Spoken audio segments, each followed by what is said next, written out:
Hello students, welcome to another class of computer.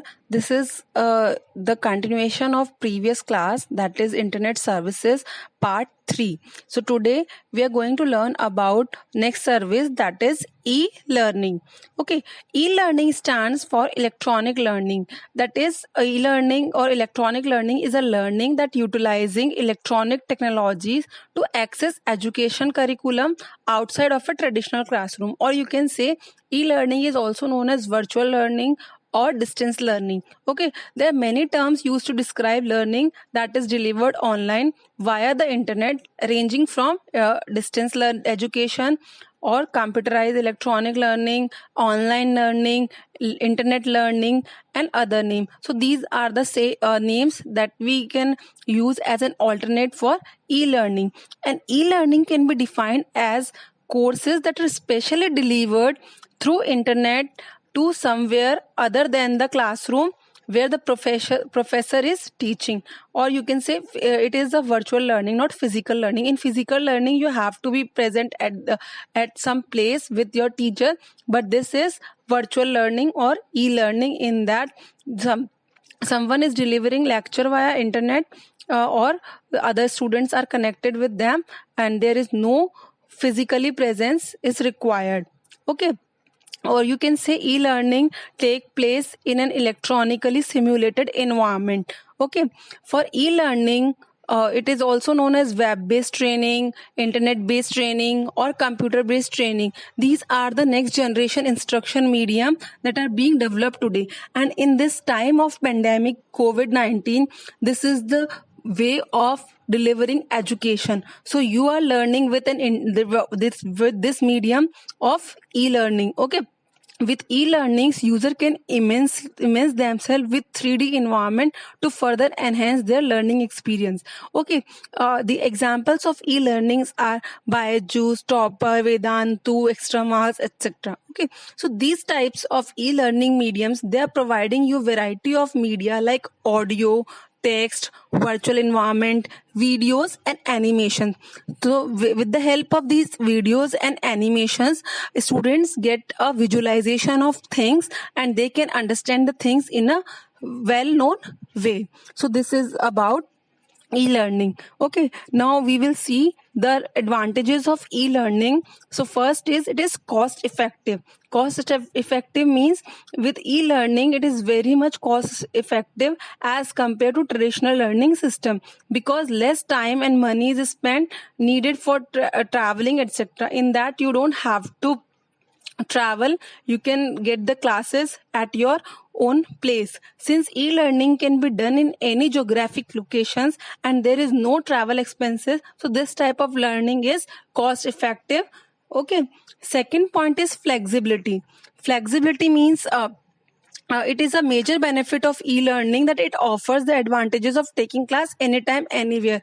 In your school, it is fixed that you have to present in the class that particular duration. But in many courses, there is no time foundation for classes. They will provide you some videos and audios. You have to cover all the content, and they will give you some time. So that is up to you whenever you want to learn from that class. Okay. Education is available when and where it is needed. E-learning can be done at the office, at home, on the road, 24 hours a day, and even 7 days of a week. So you can say it is available 24/7. For example, we are providing you this video. So if you are not able to watch the video at this time, so you can use this video or you can watch it later. It is available on the channel. So this is an example of flexibility. You can watch it later. Okay. Next is quick and easy updates.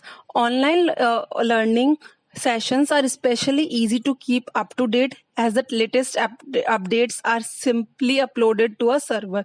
So that means if content is getting changed, then it should be updated easily. Okay, in textbook it is difficult to update. Okay, CD-ROM based programs may be slightly more expensive to update and distribute, but still come out cheaper than reprinting manuals and retraining instructors. Okay, so this is about quick and easy updates. Next point, fourth point is Personalized learning. Students may have the option to select the learning material that meets their level of knowledge and interest. Self-paced learning modules allow students to learn at their own pace. Some students like notes. Some students like to understand the things better with the videos. They can understand that, then they can write in their own way. So that is it is just providing you the personalized learning. Whichever way you want, you can learn by that. Okay. Higher level retention, it reinforces the message by using various elements such as video, audio, quizzes, interactions, etc. As I told you that it provides you education with the different types of multimedia like audio, video, quiz, interaction, etc. It helps a stronger grip on the subject and high level of retention on the topics that you found difficult to understand. So these are the advantages of e-learning. Next, we will talk about the disadvantages of e-learning. So learners with low motivation or bad study habits may fall behind with e-learning. Okay, without the routine structures of a traditional class, students may get lost or confused about course activities and deadlines. Some are getting problem and they are not able to speak about that. Okay, student may feel isolated from the instructor and classmates. Instructor may not always be available when students are helping or when students are studying or in the need of help. So they can't interact with the instructor that particular time. Okay, so that can be considered as disadvantage. Okay, slow internet connections or older computer can make accessing course material frustrating. Storage problem can be there, etc. Okay, managing computer files and online learning software can sometimes seem complex for a student with beginner level computer skills. Those who are not having much skills, they are not able to install that particular software or they will find it difficult. Those who are not in practice of using that technology. Okay, hands-on or lab work is difficult to simulate in a virtual classroom. So these are the disadvantages of e-learning. Okay, now let's talk about the e-banking. E-banking is also known as electronic banking and it has many names like e-banking, virtual banking, online banking or internet banking, or sometimes it is also called as mobile banking.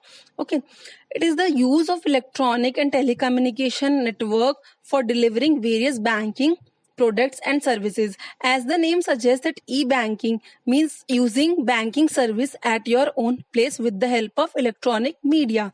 So though e-banking, a customer can access his accounts and conduct many transactions using his computer or mobile phone.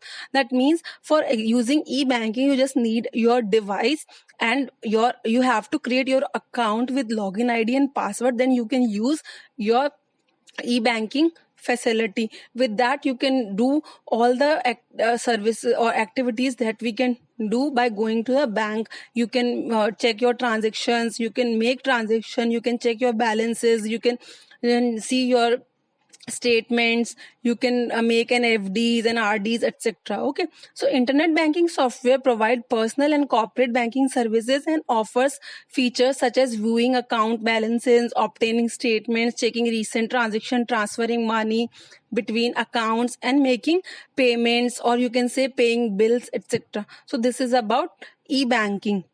Now let's talk about the advantages of e-banking.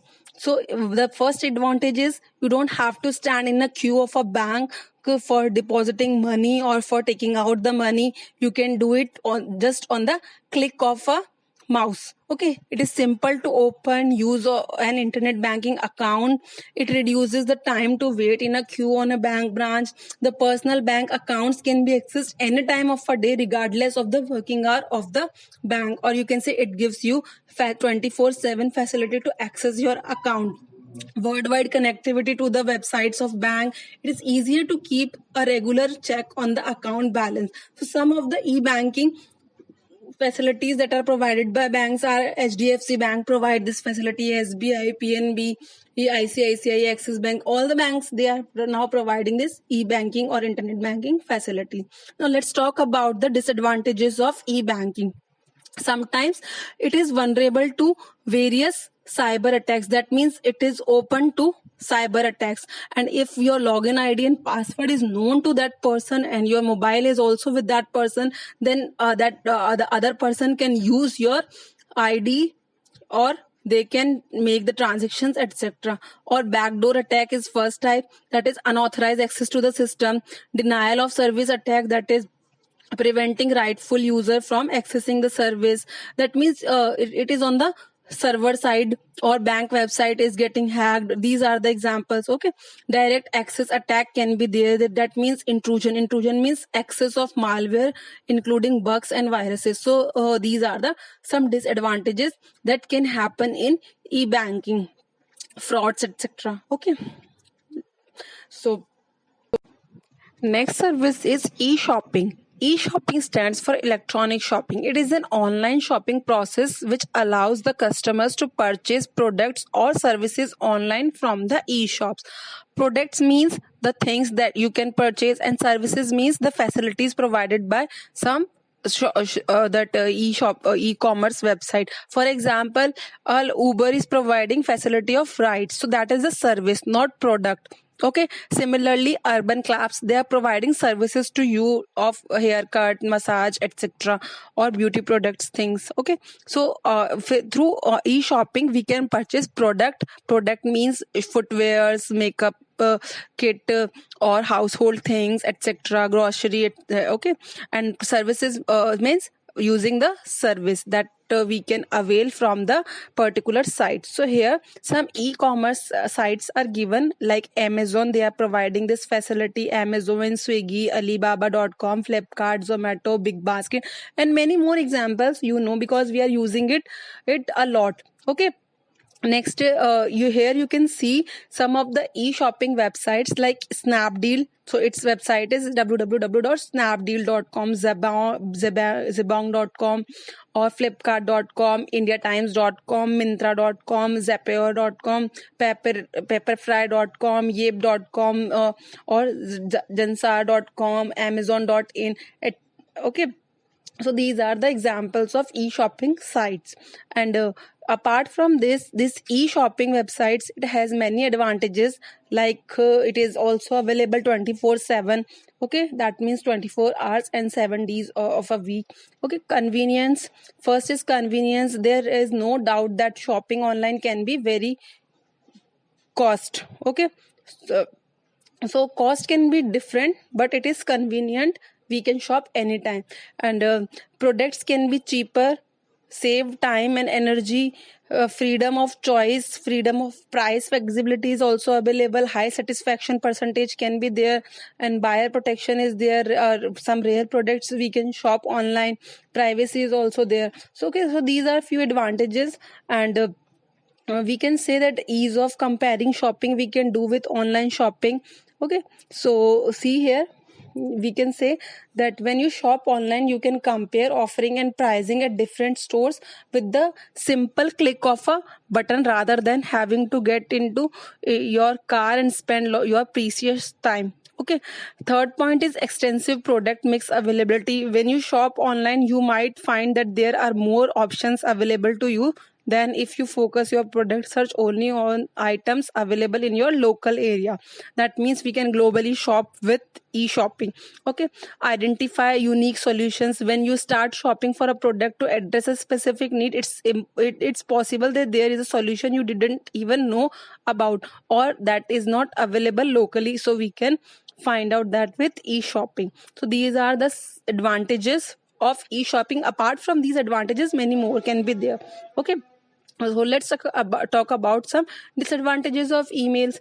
Then the delay can be there in delivering. Okay, inferior product can be there. Sometimes it happens that the image that you see on the shopping site, it doesn't match with that expectation. Okay, shipping charges is also there, delivery problem can be there, scam can be there. Some items are better to buy from real stores. Okay, return problem can be there, warranty issue can be there, miscellaneous troubles others can be there. So these are some disadvantages. Like every coin has two sides. So similarly in technology also, there are some pros and cons. Okay, so we have to deal with both the things. We have to focus on positive as well as negative aspects also. So these are the disadvantages of